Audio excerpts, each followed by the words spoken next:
WFYI podcasts are brought to you by TechPoint, presenting the 25th Annual Best of Tech Mira Awards, recognizing digital innovation across Indiana, April 26th at Old National Center. More, including how to nominate, at miraawards.com. This is WFYI News Now. It's January 3rd, and I'm Darian Benson. On today's show, why students take so many standardized tests, the unintended benefits of reducing carbon emissions, a quick explainer on what committee chairs do at the Statehouse, and a local program aims to help victims of violence. Sometimes they have to move because they're not safe where they are. It disrupts their whole lives. But first, the number of homicides in Indianapolis dropped for the second year in a row.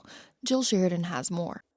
The Indianapolis Metropolitan Police Department reported 216 homicides in 2023. At least 170 of those are listed as criminal homicides. Criminal homicides do not include killings that were accidental, in self-defense, or officer-involved shootings. This past year, the number of criminal homicides decreased by about 20%. The record for criminal homicides in the city was set in 2021 at 250 following the pandemic. Each year, a large majority of all people killed died by gunshot wounds. 2023's total is the lowest since 2019. The police report less than half of the 2023 cases have been solved. The city invested in violence reduction plans in recent years, including $150 million of American Rescue Plan funding. I'm Jill Sheridan. Indiana Public Broadcasting takes questions from listeners online, and some want to know why Indiana students take so many standardized tests at school. Kirsten Adair reports stringent federal and state requirements for standardized testing guide how schools measure students' aptitudes in specific subject areas. Indiana students are required to take tests to measure their knowledge and help lawmakers make decisions about education policy. Federal laws like No Child Left Behind and the Every Student Succeeds Act, along with state laws, determine school standards and how those standards are measured. The Indiana Department of Education says statewide tests are built from the ground up with input from educators.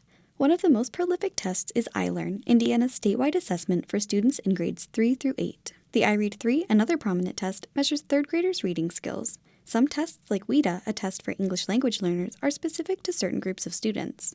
Almost all Indiana high schoolers are required to take the SAT during their junior year to fulfill state graduation requirements. Some other tests, like IAM for students with disabilities, or ASVAB, a military aptitude test, can also be used to fulfill certain graduation requirements.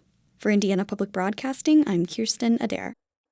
Researchers at Purdue University say a new study shows that reducing carbon emissions will also have a positive impact on water quality.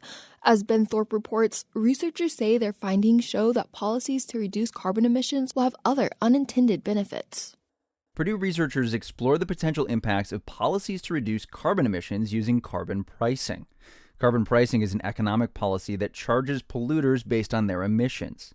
Thomas Hertel is a distinguished professor of agricultural economics at Purdue.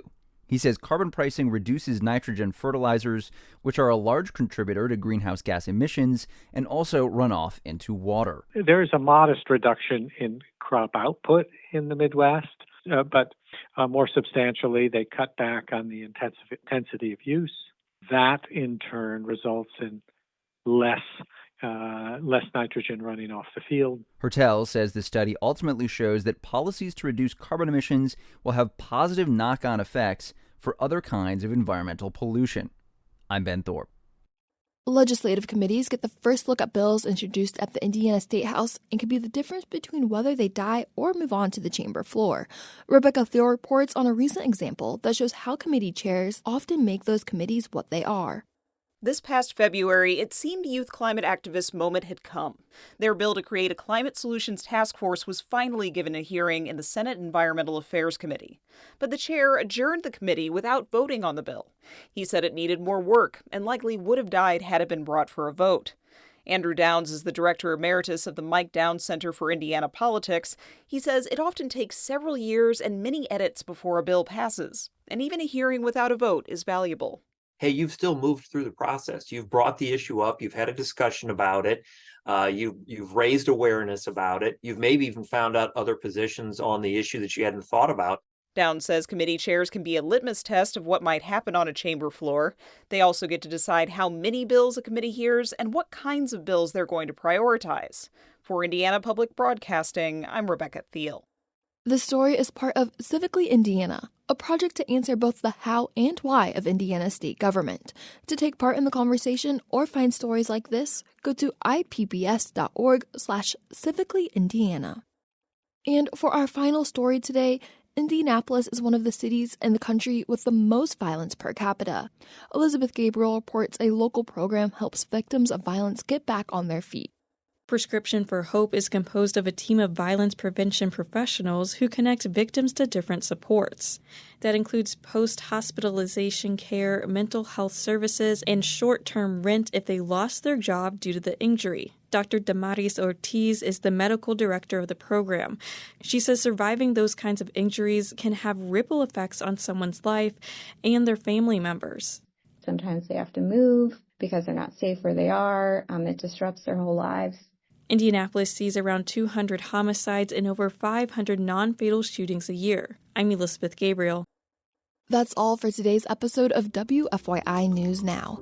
Our podcast is produced by the following people who live in your community: Aubriana Heron, Drew Dodlin, Kendall Antron, who composed the music for this podcast, and me, Darian Benson. Our news director is Sarah Neal Estes. If you liked today's episode, remember to subscribe and share. And follow WFYI on Instagram, Facebook, and YouTube to check in on our newsroom throughout the day. Thanks for listening. We'll be back tomorrow. WFYI podcasts are brought to you by TechPoint, presenting the 25th Annual Best of Tech Mira Awards, recognizing digital innovation across Indiana, April 26th at Old National Center. More, including how to nominate, at miraawards.com.